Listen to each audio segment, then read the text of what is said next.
What is up, fishing world? Trevor Wagner coming back at you today with another video. I'm continuing my series of my top 2 baits in 2024.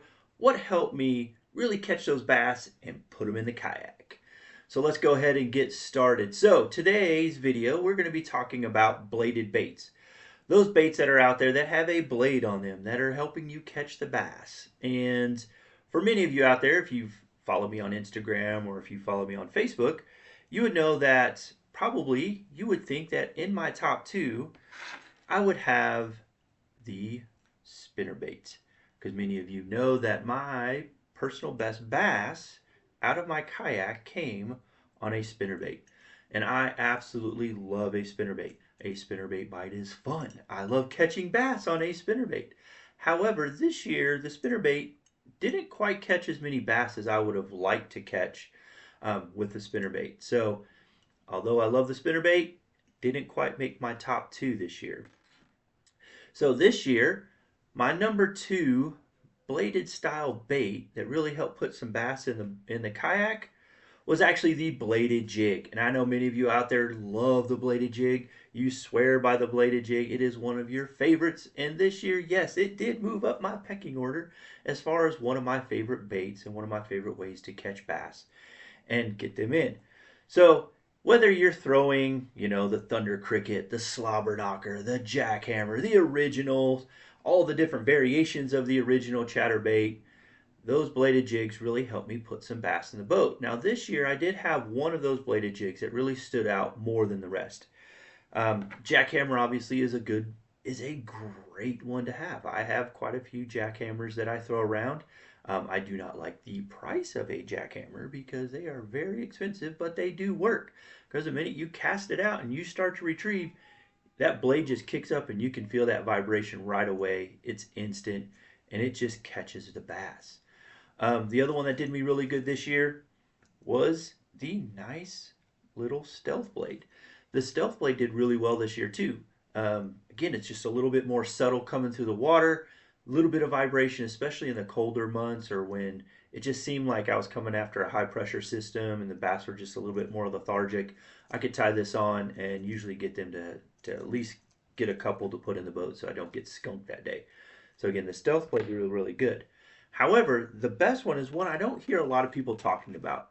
Now, around where I fish, we have a lot of what they call salt cedar trees. They're like bush trees that grow in a lot of the waters that I fish around here. So I needed something that's not going to get my bladed jigs hung up. And Z-Man chatterbaits have what's called a cross-eyes chatterbait. Now, if you can see on the cross-eyes, they do have these weed guards that are sitting up here that help you pull through wood, help you pull through that cover just a little bit better so you're not getting hung up and losing these. Because again, you don't want to lose these. They're not expensive, but they're still pretty expensive to be losing around. Now, the one that did me the best as far as color and scheme goes was the white and chartreuse cross-eyes chatterbait. Now, if you notice something about my cross-eyes, it's missing something. That's right, the weed guard on this, I was catching so many fish this year on this guy that I actually lost the 2 weed guards that are on here. Just overuse over time, just constantly using it over and over again.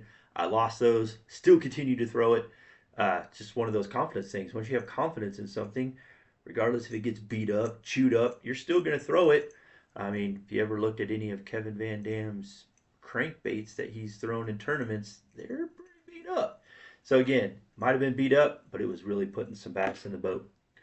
So with my bladed jigs, obviously, most of the time you're going to run trailers on them. So I had 4 trailers that I typically ran on the back of these.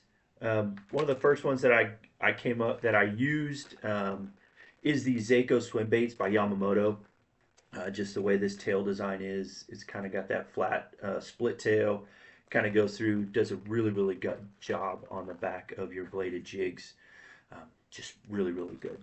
If you want to stick with Z-Man and Z-Man, I also use the Razor Shads. The Razor Shads are really good. It's made of that Elastec material, so it lasts a really, really long time. It doesn't wear out. It's kind of cost effective if you use it.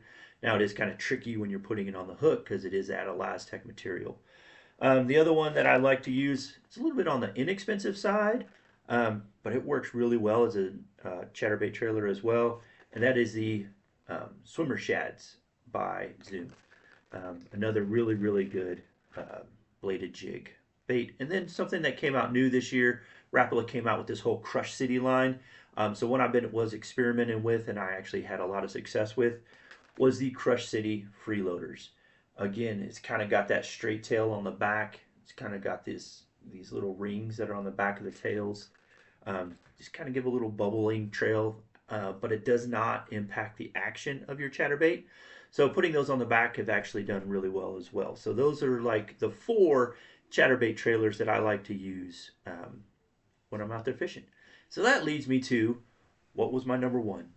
My number 1 bladed bait this year was the Owner Flashy Underspin. So I have 2 different ones that I throw. I have the Colorado Blade and I have the Willow Leaf. Both of them did me really, really well this year. I know some people talk about the Flashy Owners, that this little piece right here breaks off. It's kind of weak. I can tell you from this year, me fishing them all year, I have not had any issues of these breaking, coming apart, losing them.